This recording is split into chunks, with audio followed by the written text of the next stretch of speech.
Hi everyone, I'm Raj Kumar, President and Editor-in-Chief of Devex. This week we'll be breaking down the big headlines in global development and bringing in some top experts to help us do it. If you want to follow along with the stories we're talking about, check out Devex.com and subscribe to our daily newsletter, The Newswire. There's a link in the description. Follow us along on Twitter and you can see many of the stories we're talking about today, and we'd love to hear what you think. This is This Week in Global Development.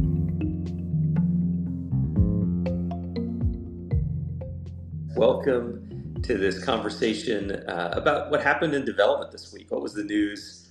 I'm joined by my colleague, Anna Goel, who is the managing editor at Devex, and by my friend, Nasser Ismail, who probably some of you know from her many stints around the global development sector.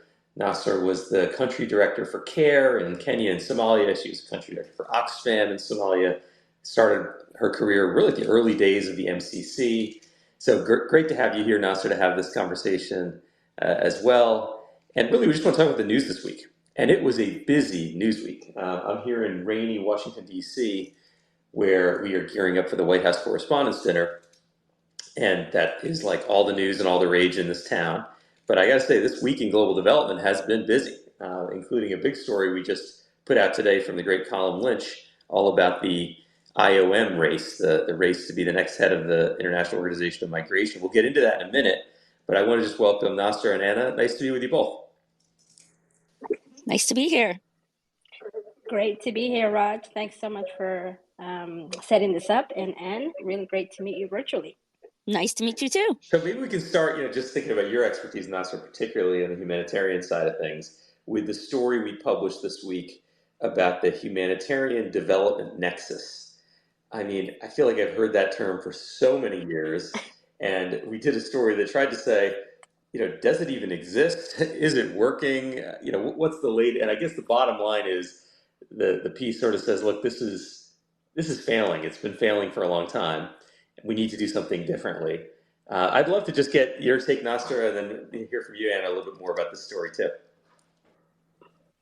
Yeah, no, I mean, this has been a long issue. I think I would say it's longer than localization. And on a serious note, Raj, I mean, this is one of those things, if people remember, maybe in the early years of Obama, when he was trying to figure out how do you connect sort of the 3Ds, where a country has diplomatic interest, where there's foreign presence, where you also have development interests and you have opportunities to invest in a country's investment potential and future, but then also where you have disasters and humanitarian and conflict that erupt. I mean, there's so many things that happen to the average citizen around the world, and they experience all of it. And so I think programs from a design perspective, countries, donors, they've been battling with this idea of how do you bring peace-building efforts to humanitarian efforts, and then marry all of that with development initiatives and efforts. The donors are themselves disorganized around this framework. But I always say, from the 17 years of this work, seeing it in Somalia from a humanitarian perspective, seeing it in Mongolia from a development perspective, and then of course you hear and you see all the countries that go through the spectrum of conflict and coming out of it in terms of stabilization, you look at it from the victim or the person's perspective. They feel all of it. You've got climate change, people are feeling it. You've got a lack of investment in the productive development sectors, health, education, economic livelihoods, people are feeling it. And so I think the design and framework has failed the people, because you cannot be protected from a country that is either lacking in its development efforts, lacking in its ability to keep peace and keep security and safety at heart, but also those that cannot secure their own communities from outside force. So I think we need a huge reshifting and a huge... It's a new day to rethink this development. And maybe it was the wrong idea, the nexus, right? It sounds great. In theory, we're gonna solve the immediate humanitarian crisis, and at the same time, we're gonna be thinking about the future and investing in resilience. But then, in the end, the work that are funding this work are different, and even the professionals doing it, people who think of themselves as humanitarians, they've got a different attitude about their work, a different perspective and experience than people who think of themselves doing long-term development, and the agencies are different. The UN agencies that dominate the humanitarian sector are different from the bilaterals doing long-term development. We get a little bit of that into that in the piece. And I'm just curious if you have any reactions to this big story. Sure. Yeah, I thought it was pretty notable that this was discussed back in 2016 at the UN World Humanitarian Summit. So it's been 7 years, which is a pretty long time. And the majority of people that our reporter, Teresa Welsh, spoke to just blatantly said that this has so far failed, really, for a number of reasons. Risk tolerance, certainly funding. There's a limited amount of funding to go around, so everyone wants a piece of it. I guess the other notable thing was there was a little bit of hope at the end of the article. There were 2 Oxfam projects that were mentioned in Chad and Central African Republic, and the key was, and this was, I think, more to your point, Nasra, that there was flexible trust funds in terms of the funding, and that really allowed for more risk-taking and innovation. So I think it kind of came down a lot to donors being less rigid. And there was a lot of talk, of course, that you can walk and chew gum at the same time, and it makes perfect sense to focus on addressing a crisis, but then you can also address the prevention aspect. But the overall tone of the article was not very encouraging, to be honest. And you know what, Anna, like if you think about this issue of donor flexibility, in many ways, it's the same issue when it comes to localization, right? It's about donors giving up some control, saying they're going to partner with others, they're going to let other people take the lead and make some decisions. And we had another piece this week. Samantha Power was at a hearing and said, look, this is going to be really hard to do, this localization thing. It's going to be very tough. Nasser, you've got a lot of experience dealing with these issues, and you come at it from the philanthropy side too. You were at Co-Impact for a while. I guess what's your take on the connection here, humanitarian nexus with localization, and overall, like where we are on this localization agenda? I think, Raj, it's all interconnected. I mean, I wish, all of us could sort of arrive at this, not from our skills perspective, not from our donor hat, but really from a perspective of this is happening to people at the same time. And so flexibility is by far the least amount of, approach and mental model and thinking we should have. I've been following localization for so long, I sometimes dream about it. Like, it's so sad.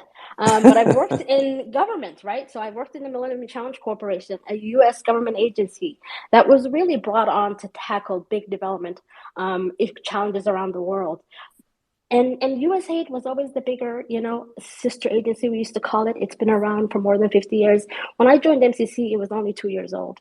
And so I think the localization debate has come to hit USAID in an interesting way. And I've been very humbled, actually. And I think even Samantha has been humbled by just how difficult meeting that 25, 30% target is. It's not really just a target around money. It's a challenge that I think her time, Mark Green's time, they've felt the level of transformation that has to happen for that outcome to become reality. You've got to look at your staffing.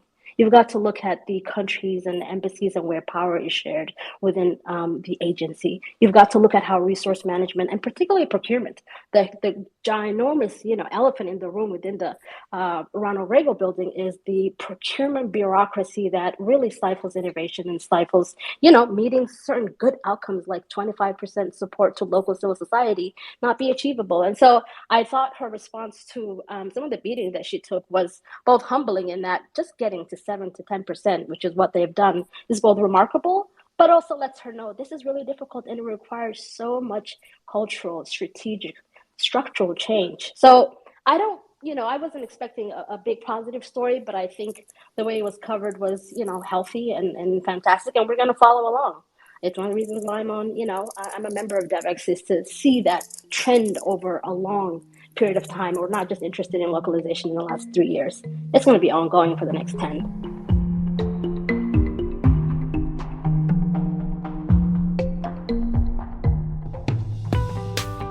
Hi, I'm Kate Warren, Executive Editor at Devex. If you are listening to this podcast, you are likely working to achieve the Sustainable Development Goals. But are you subscribed to Devex Newswire? Global development can be a fast-moving, complex sector. Our team of global reporters work every day to bring you the news you need to make sense of it all. In Devex Newswire, we keep you up to date on issues ranging from climate change financing to gender equality and global health to transforming the food system, all in a fun-to-read, free newsletter delivered directly to you 5 days a week.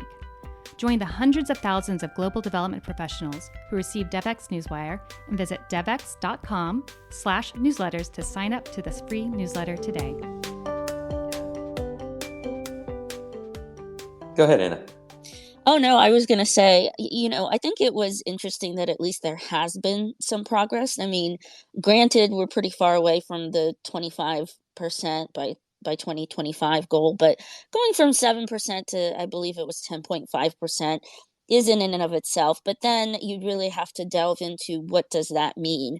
That's something we've been talking about for a long time. Are we just looking at international implementers by a different name? And what exactly defines localization? And that seems to be, Nazra, I don't know if you have some thoughts, but that just seems to be so all over the place for me. And that gets to the core of one of the problems here. How do we really define localization and define devolving power to local organizations?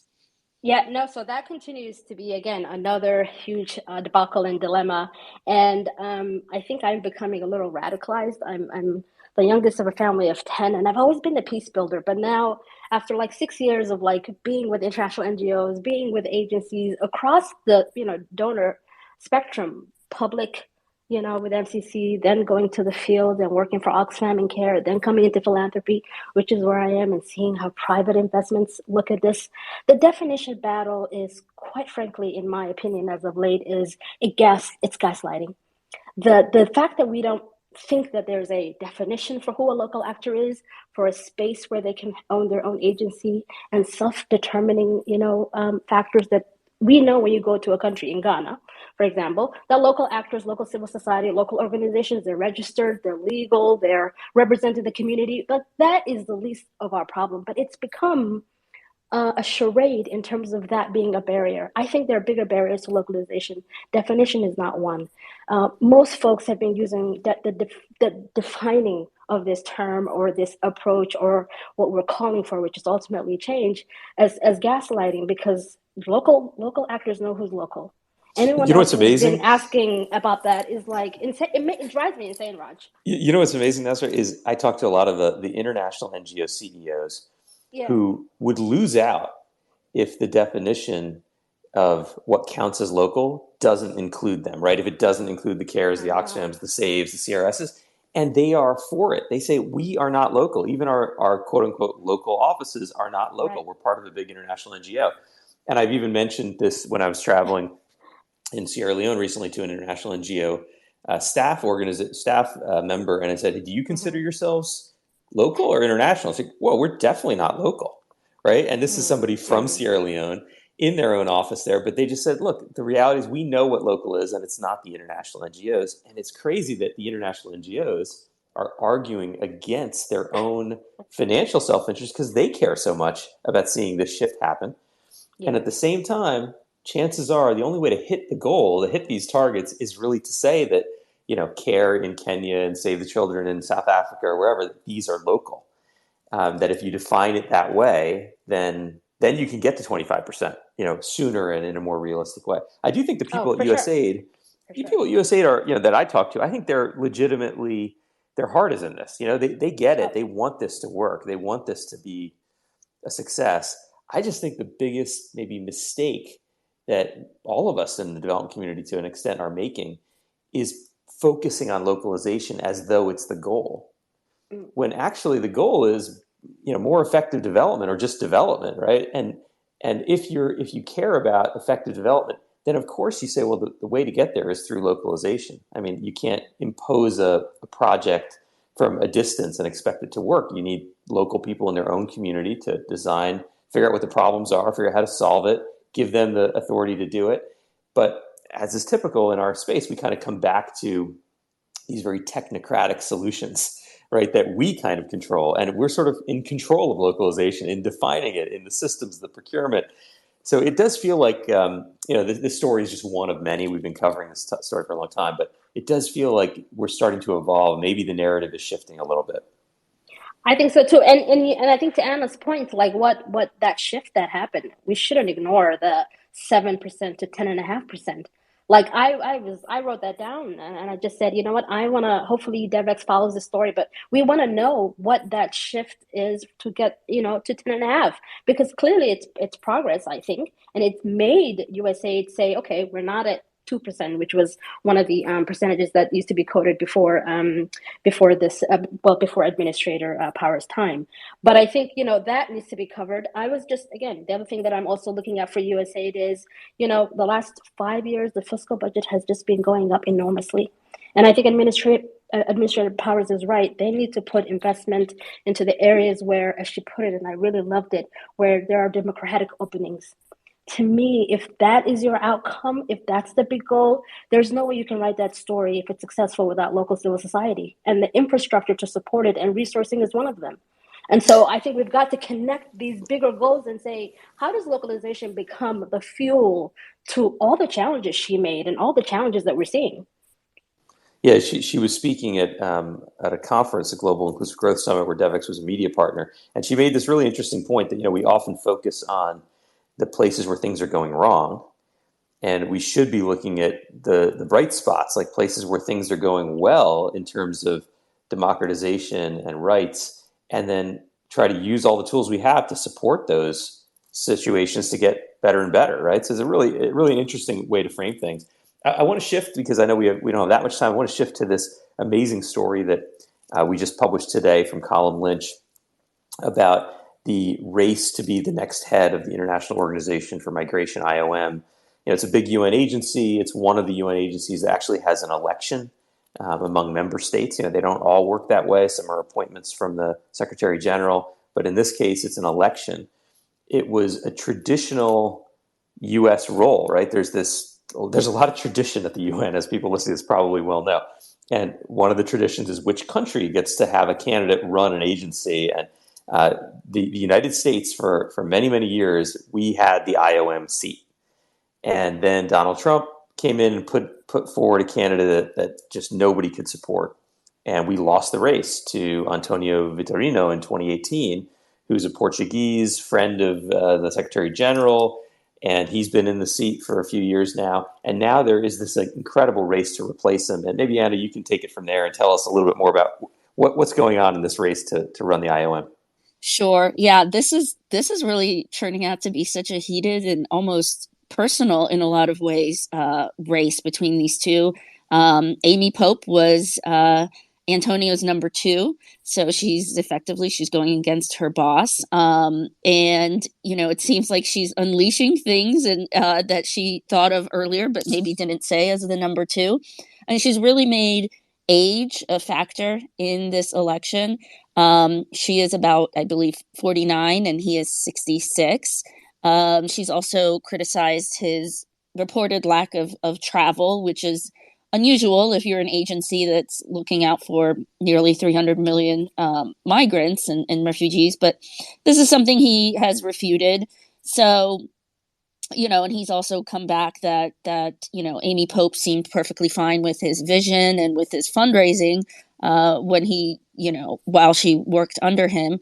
But I think the more interesting point is this is kind of shaping up to be a bit of a proxy battle between the U.S. and EU. It's like a proxy battle. You're absolutely right. And it is an interesting, the UN, including a lot of very small agencies that we rarely report on, that most people don't even know exist, have become more of a battleground, right? Like the Chinese government has made a real play in prior years to have some of their people or some of their allies' people in some of those seats. The U.S. government has come back now and is pushing. So we're getting more of a real battle for these roles that traditionally were more like backroom deals. And now, what's amazing to me is this is a very public campaign. I don't know, Nasser, if you have a take. Incredibly public. Raj, I've got popcorn and I'm just eating this up because I've never, you're right. With these kinds of decisions, they've been more private, more discreet. Maybe we just used to get announcements of who's been, who's got it, who's the favorite and then who gets it. A little bit like the former WFP director who just finished his term and Nancy who picked it up, I think. But anyway, we didn't see the sausage being made. And some of the, I don't know who Colin is, but thank you so much for writing it the way you did. The quotes were fabulous. I do not remember in my lifetime seeing, some of this bashing that's happening. But I think it just shows how, these political decisions are taking place. And the fact that Africa could potentially sway, that's very interesting. I'm following that along. I think, to me, though, the thing that's very serious is the mandate of this institution since COVID. Handling nearly 2.3% of the global population that's moving either as refugees or as migrants. I mean, this is a serious mandated institution, and we hope it gets funded. The U.S. is one of its biggest, if not the largest funder. But gosh, I'm loving Amy Pope's social media and the campaign. I never thought this would be this public. It really is. And one of my takeaways, you're right, the mandate is huge. The name is big. International Organization for Migration, at a time in human history with the climate and with the number of conflicts around the world where migration is like maybe the biggest story of our era, right? People are on the move, and potentially, I interviewed Gaia Vince, the author of Nomad Century, for my book club podcast recently. Potentially hundreds of millions of people are going to be on the move. Like what we're seeing now may just be the tip of the iceberg, given how the climate is shifting. And yet IOM, in a lot of ways like the WHO, has a big name, it has a big mandate, and has a tiny budget, right? In the end, a $3 billion budget is really small. It's grown a lot under Antonio Vitorino from $2 to $3 billion, but it's still pretty small if you think about what they're aiming to do. And Amy Pope is saying, look, we need a bigger vision. We need to have more of a strategy here. Not just putting out fires, not just apparently 97% of the budget is directed by donors for donor projects, but have a larger vision. It's similar in some ways to the challenges of the WHO, I find, which I think has about a $4 billion budget and is meant to serve all of humanity in terms of global health. So a really fascinating story, really fascinating race. Anything else from you on this one, Anna? Yeah, I think, Nazar, you mentioned this, but here is a contest where Africa has a lot of sway and influence because they hold about, in terms of member states, around 50 out of the 175. And you look at Europe, they've got about 25. So this is really going to give Amy Pope an edge. There's been the whole backstory is in Colin's story, but essentially there was a Sudanese national that didn't get a top job, and that left some bitterness among members of the African Union. So I think in that sense, this is going to be a real battle. And I think that the fact that Africa has so much influence is unique in it. Very much so, especially, like you said, given that they remember there's been a broken promise. One other thing, and I don't know, that makes me think about, again, just how hard Amy is pushing for this is, I wonder, is she the first woman to hold this post, or has IOM had other women hold this post? I mean, she's playing the inclusivity card, she's playing the young, fresh, new ideas, and she's squarely got the incumbent in terms of your old news, your status quo. I'm bringing in the heat. So my gosh, again, I'm not sure if she'll be the only woman in this post, but I hope to find that out. Yeah, I don't know the answer to that, but I think she might be. As I think back to the recent heads of IOM, I can't think of somebody who was in the role who was a woman off the top of my head. But can't either. Yeah, so she may be, but that's something worth checking, and it certainly would matter if you think about some of these agencies. It's been around 70 years now or something, and that they haven't had a woman, right? Okay, yeah, if that's true, it's incredible. So that's something we'll double check, though. There was a story we did this week I'd just like to mention as we kind of wrap up here, because I think it as maybe a small piece of a larger story that we're all going to be talking about, and that's around the environment for international development for NGOs in India. And it was kind of I feel like it's the tip of the iceberg, right? There was a story that we did about how hard it is for Indian NGOs to operate. And, essentially the government is really cracking down. They're auditing NGOs. They're, in some cases, telling them to stop fundraising in the country because they say, look, the government has programs in these areas, so why are you fundraising for Indian rupees for citizens to donate when we've got our own programs, right? And so we did a really interesting piece, I think, talking to a number of NGOs about what it's like to operate there. I've spoken to some myself recently, and the sense I get is, look, if you want to achieve the SDGs, India is right at the center, just given the number of people in India. And if you look across the SDGs, in almost every case, the biggest gap to the goal is going to be in India. And of course, Nigeria maybe is a close number 2, or in some cases a number 1. And you think about how hard it is to operate there, and essentially NGOs are having to find new ways to work together, to be a little under the radar, to figure out how to partner with local government, if not the federal government, to understand what will allow them to not run afoul of the federal government, to figure out how to form collaboratives and work in a group instead of putting one NGO out front. I mean, that was a really fascinating story, I think, that we're all going to be talking about for a while. Especially given that Modi will not be out of power anytime soon. It's been almost 10 years, and this has been building up for a decade. And there's a long history of this, but obviously it's been ramped up under his tenure. Absolutely. Yeah. Maybe one last story, because we'll wrap up here in just a minute. And I'd love to hear what you think about this, Nasser, having worked at some big NGOs. It's all about branding, right? And we did a story this week. Our reporter Will Worley went in to sit down with Andrew Mitchell, who's the Minister for International Development in the UK, well known in our community. He's the former Secretary of State for Development back when it was its own agency in the British government. And he put forward some big news. He said, look, we're going to rebrand. We used to be UK Aid, and they had that brand with the British flag, and now it's going to be UK International Development. And he said something to me that I find absolutely fascinating, which is, in a similar way, Samantha Power has her goal around 30% or 25% of aid going to local actors. Well, he's got a goal now of getting 70% of the British public to support international assistance. That's a really fascinating goal, and they're measuring it with public polling. He wants to build the case inside the UK for aid. So I'm just curious what you think about this issue of that brand change. What do you think of the brand, Nasser, of UK International Development? I mean, they need it, but as soon as I saw that figure, honestly, and practicing Muslim here, I said, Inshallah. I mean, that is such a big number. I was at Oxford a couple years ago. There's this 2-year project where we've got a professor there, Andrew, who's looking at the long century of international NGOs, and particularly the UK NGOs, and the domestic criticism they face. So I think in terms of where to address the issue of fixing the nature, legitimacy of civil society, international NGOs in the UK, he's picked the right area to intervene. But man, 50 to 70% is a lot. I think he'd have to go through, obviously, a rebranding that just looks at both their legitimacy inside the country, but also the funding that needs to go to support them. A lot of the UK NGOs have taken, like a lot of the other NGOs around the world, a big hit financially since the restructuring, since the COVID pandemic started. So, I'll be watching to see if we can get to 10, 15%, but 70, again, I will stay around. I will stick around. Let's see what happens. But that's it's interesting that Andrew would start with that, as he calls it, a moonshot. Anna, what do you think about this whole story? Well, I think 50% is already pretty impressive, I have to say, based on all the problems they've had.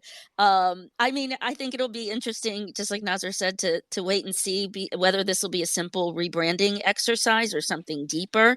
The big talk was when there was the decision to fold the DFID, the Department for International Development, into FCDO. That was very controversial. Andrew Mitchell himself was very much against it. But I think the question is, are we resurrecting DFID in a way? And he has said that that's not the case, that you're making the most of the merger. But I think what I'll be watching out for is, does this mean a revival of DFID within FCDO? Mm-hmm. So there's my acronym sentence for the week. I love it. And just to say, remember, I mean, the surge, maybe it wasn't a surge, I mean, the hemorrhage of long-term, UK early DFID staff who've been there for decades left as soon as the transition happened a couple of years ago. And so I think that inside house talking of just, talking to British community and British citizens about what's going on, I love that that's where he's starting from. But again, let's see how long it takes him to bring that, I guess, war of the hearts or battle of the hearts back.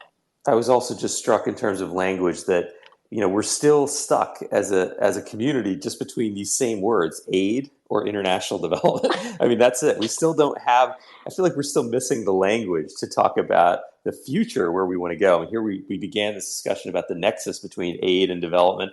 And the UK, in trying to make the case, is still kind of stuck between these two, in a way, bad options for how we describe the world we're trying to create. So anyway, a fascinating story that we will cover and continue to follow. And it's just been awesome to spend a little time with both of you. Thank you so much, Nasser Ismail, Anna Goel, and everybody who's been listening along. Thank you, Raj. Thanks, everyone. This has been This Week in Global Development. If you enjoyed this episode, don't forget to subscribe using the link in the description. To get even more coverage and analysis on the most pressing development issues of the day, become a Devex Pro member by going to devex.com/membership and signing up. Thank you for listening, and see you next week.